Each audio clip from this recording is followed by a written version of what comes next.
Alrighty, folks, welcome back to my monthly update on this semen retention journey. I got about 11 things I want to talk to you guys about real quick since I got things I need to do.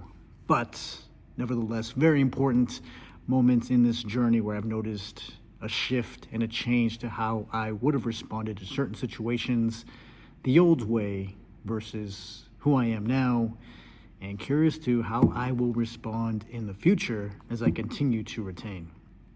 Let's just get started, all right? First one, towards the end of January, there was literally 3 days where hot water was off in my apartment, no heat, on the coldest days of this season here in Colorado. And management didn't feel like it was that important to get done right away, right? And here in Colorado, it's actually one of our rights here as tenants that we need to live somewhere that's habitable by law. And so, nevertheless, they didn't provide me with a space heater, but of course I have survival instincts and I found a way to manage through. And I got the city of Aurora involved and documented the whole thing. I ended up having to take a shower in 40-degree water because I didn't have any hot water. And needless to say, management is now going to be paying for what I had to use to keep myself warm during those 3 days. Now, the old me probably would have been like, you know what, like, I survived, I made it, like, it's all good, you know. The version who I am now is like, no, there is a standard. There is, they were incompetent, right? They didn't come through with the habitability laws that are here in Colorado, and I stood my ground. And I said, you guys need to reimburse me for what I had to use to keep my apartment warm and so that I didn't freeze to death, plus taking a cold shower so I wouldn't stink going to work. And they said they would. And that to me was a huge change in how I would have handled that situation. Because like I said before, I would have brushed it off. And now I was standing my ground. Like, no, you're not going to get away with that. Like, this is illegal. I could actually take you to court for this. And they decided to step up and make things right. So very grateful for that. Very grateful for God. Very grateful for the energy that I'm retaining that just helped me bulldoze through that and talk to the manager like an adult and get things fixed. Moving right along though, I also went through a schedule change where I was working 5 days on the swing shift, and now I'm working 3 overnights and 2 swing shifts, which is so perfect for what I need right now. It became aligned with where I'm at, and even going through that change and that transition with my 6 daily disciplines that I do to transmute my sexual energy, it was so easy. I'm already adjusted. It works. Oh my gosh, it works so much better with my life right now. And it's just crazy how it all aligned as I continue to do my disciplines. And also, on one of my walks home, it was like 36 degrees, exactly 36 degrees. And that weather just hit me so perfect. I was like, there was nobody out. It was maybe like 12 a.m., 1 a.m. It was perfect. It was quiet. I could transmute. I could listen to God. I could pray. Nobody was out. It was like I ran the whole show in the entire world. It felt like I was the only human being in the entire world. It was amazing. It was peaceful. It was quiet. And it felt good.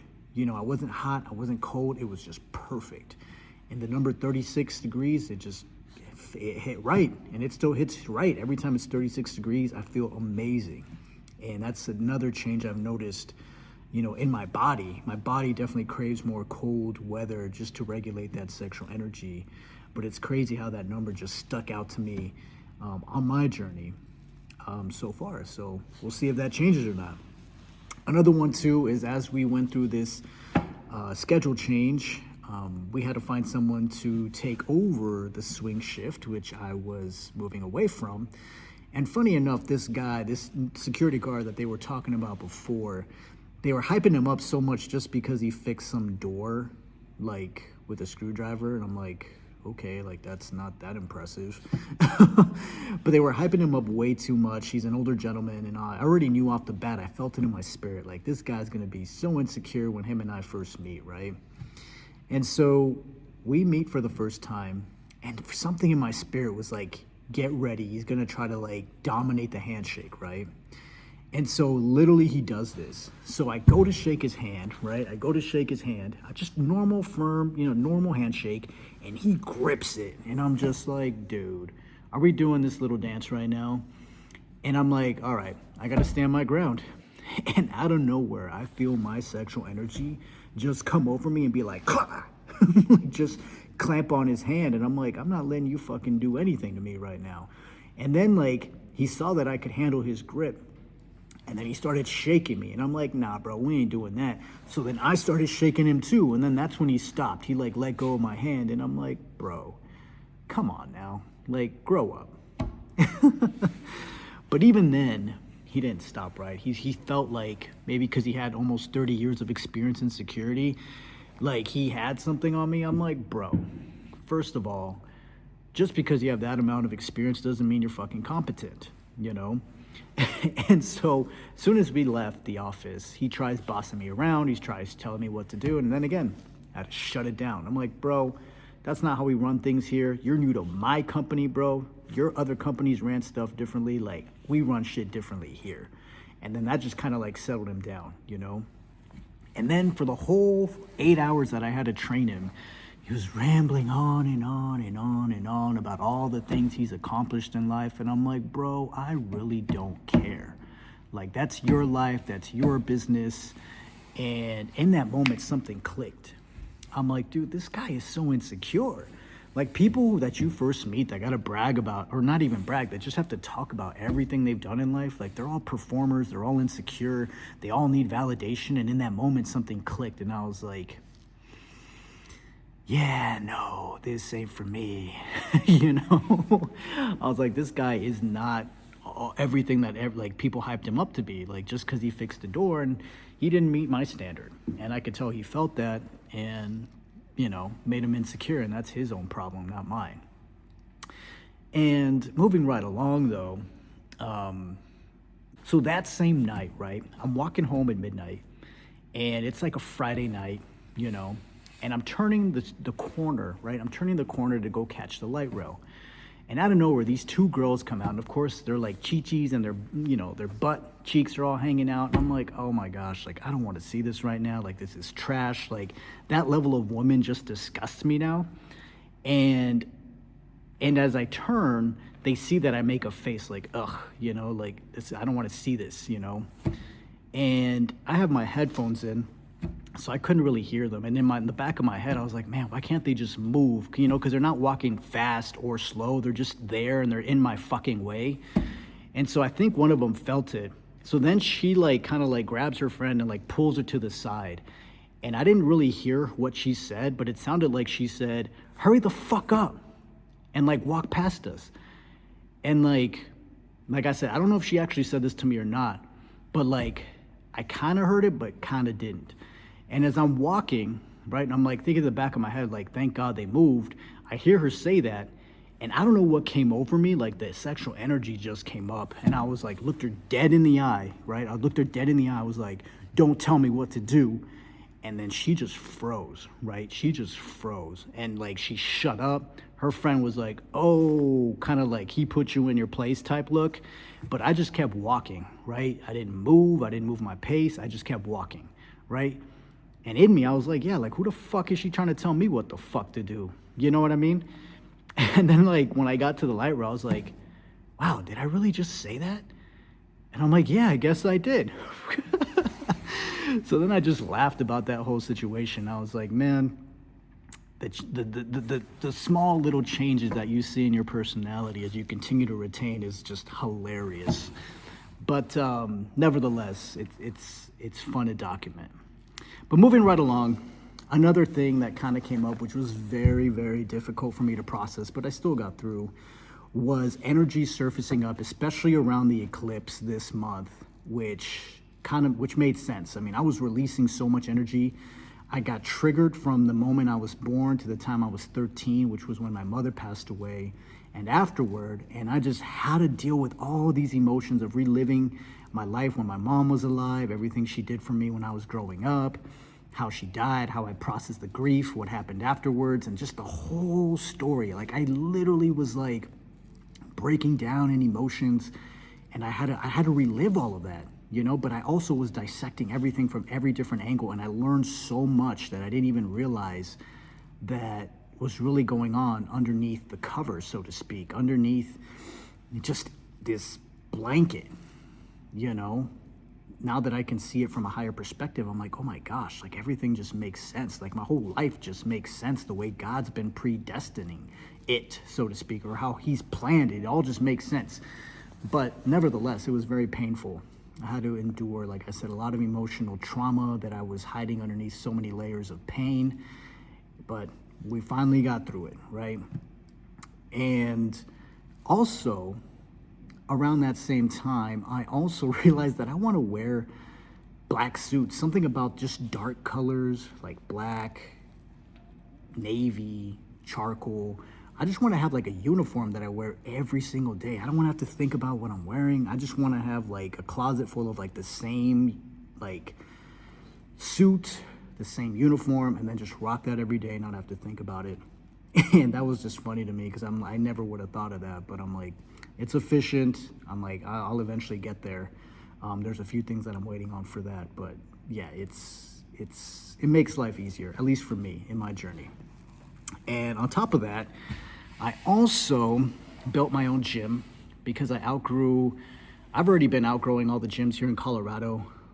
Thanks to God, he's given me strength where I can max out every machine in every gym here in Colorado, one arm, one leg, everything. I was just like, I need to find something new.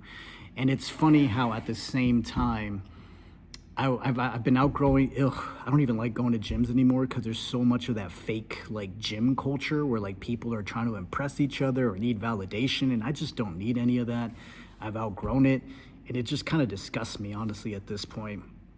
So that's why I like having my own private gym now, and now it's limitless. I can literally grow as infinitely strong as I want to, which is awesome. And yeah, that's just something I was able to put together this month, which is actually pretty cool. A couple of other things. Also, the last two things I wanted to touch upon was fake performance energy with people, specifically in Rhino and in Denver. I've noticed that in Rhino, there's a culture of like I'm better than you type energy. And I'm like, bro, shut the fuck up. Like, you haven't even worked for shit. Because like, if you've really worked for something, you're not going to be arrogant and you're not going to be insecure. You're not going to try to feel above anyone. Like, you're just humble because you've been humbled by the journey, you know? So it's like, I can see now through that performance energy, and it actually stings my nervous system now. Like, I can tell when someone's being fake and like wearing a mask and pretending to be something they're not, because I literally feel it. Like, I feel it like sting, like I'm getting like stabbed by a dagger in my chest or like in my nervous system. And I'm like, bro, like I can feel you're faking this right now. And I just don't like performance energy, and I can spot it like a mile away. And when I'm in Rhino, like everyone here has that energy. It's so disgusting. And in Denver, it's so neutral, which is why I love being down in Denver, because I just blend in, right? And nobody bugs me, nobody bothers me, nobody's checking each other out, what the fuck they're wearing, what the fuck they're doing. Everyone's just authentic, you know? Everyone's off in their own little world, being busy with their own like tasks, you know? And I love that world. I love that energy. And as of today, like, because I continue doing my disciplines, I continue growing. Even after I finish this video, I'm already going to be leveling up because I'm going to keep transmuting. I've been noticing today that girls get so insecure when they're around me because I'm not checking them out. And girls that are used to like validation and like attention seeking and need all this attention, like it throws them off, right? Because I'm not following the same script that every other, you know, I wouldn't say every guy, but the majority of men are programmed with. You know, I'm not following that script. And so it throws them off, you know?